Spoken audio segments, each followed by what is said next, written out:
Good morning বন্ধু, welcome back to new blog. আর একটা নতুন ব্লগে তোমাদের ওয়েলকাম করছি। অনেক দিন পরে ব্লগ আসছে, কাজে এত ব্যস্ত ছিলাম যে ব্লগ বানানোর একদমই সময় পাইনি। তো ব্যাগ গোছানোতে দেখে তোমরা বুঝতেই পারছো যে কোথাও একটা যাওয়ার প্রস্তুতি চলছে। অ্যাকচুয়ালি কী হয়েছে, 15 দিন আগে রিম্পা আমার কাছে এসেছিল মণিপুর ঘুরতে। অনেক দিন ধরে আসার প্ল্যান চলছিল, কিন্তু আমি কাজে ব্যস্ত থাকায় সেই কারণেও আসতে পারছিল না। 15 দিন ওকে একটু মণিপুরে একটু ঘুরিয়ে দিলাম আমি যেখানে থাকি। তো ব্যাগ এখনও গোছানো কমপ্লিট হয়নি, এখন বাজে সকাল 4:30। তো তাড়াতাড়ি ব্যাগ গুছিয়ে নিই, রেডি হয়ে নিই, আবার বেরোতে হবে এয়ারপোর্টের উদ্দেশ্যে। চলো টাইম ল্যাপস দেখে নাও।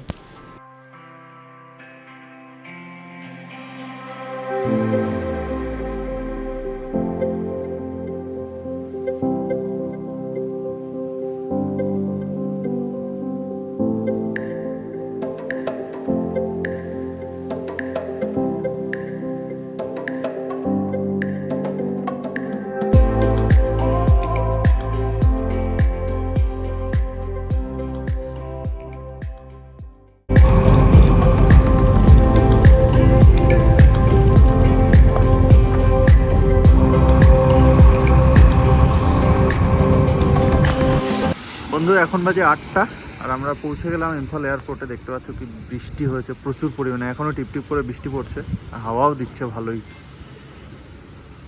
এখনও ভালোই বৃষ্টি হবে। আমরা যাচ্ছি এই সামনের এই দোকানটায়, এখানে ভালো আলুর পরোটা নেবো আর চা নেবো।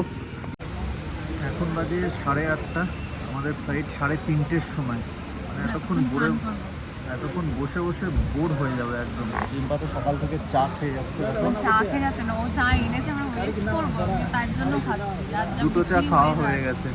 আমার তো সকালে আলুর পরোটা খেলাম দুটো, ব্যাস কমপ্লিট। সকালে তো ব্রেকফাস্ট কিছু থাকে না, শুধু চা খেয়ে জীবনটা চালিয়ে দিচ্ছে এই। না রে বাবা, আমি বলেছি একেবারে 12টার সময় খেয়ে তারপর মানে এখানে ঢুকে যাবো এয়ারপোর্টে। ওর জন্য আমি এখন সকাল সকালে আলুর পরোটা খেলে তাহলে আর আমার হয়ে গেছে ব্যাস। তো বন্ধু এখন বাজে 12:30, রোদ উঠেছে ভালোই, আর বৃষ্টি মনে হচ্ছে হবে না। আমরা যাব একটু লাঞ্চ করতে, লাঞ্চ করে এসে তারপরে কথা হচ্ছে। আকাশে আর মেঘ নেই, মেঘটা কেটে গেছে।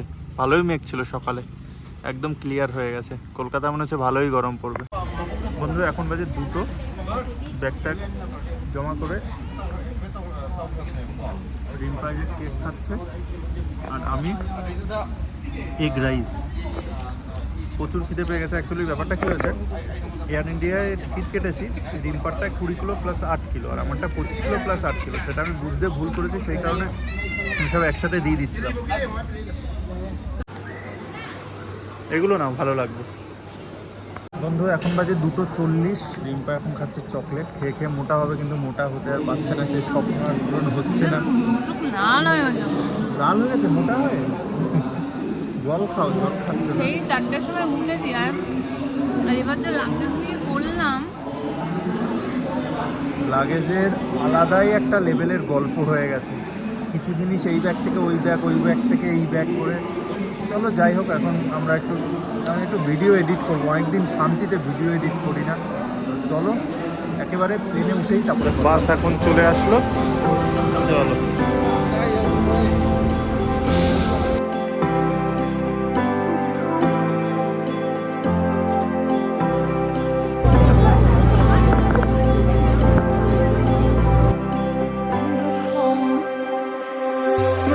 দুজনের পাশাপাশি রয়েছে, কিন্তু মাঝখান থেকে রাস্তাটা ভাগ করে দিয়েছে, দূরত্ব বাড়িয়ে দিয়েছে।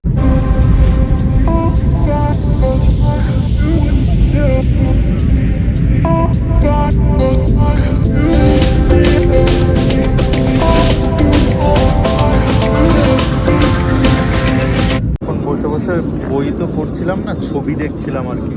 ছবি দেখতে দেখতে তো চলো আগে খেয়ে নিই। আমি খেতে খেতে ভুলে গেছি, দেখো পনির রোল দিয়েছে, দেখো আর নেই, পনিরের ভিতর নেই আর।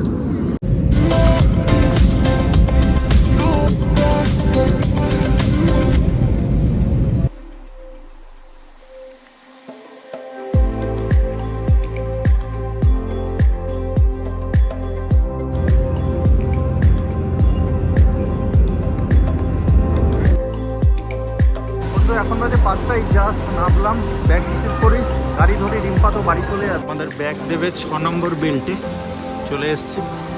এখানে হোর্ডিংটা লাগিয়েছে, পোস্টারটা দেখো, দ্য স্টিল অফ ইন্ডিয়া, সুন্দর লাগছে। পুরুলিয়ার ছোন আছে, এই হোর্ডিংটা লাগে। ব্যাগ চলে এসছে, বড়, সব থেকে ভারী ব্যাগ আমার। ওই যে রিম্পাচো যাচ্ছে, চলে গেল। আর আমি এখান থেকে ওলা বুক করে নিলাম, রিম্পারাও বেরিয়ে গেছে, আমি ওলা ধরে নিলাম।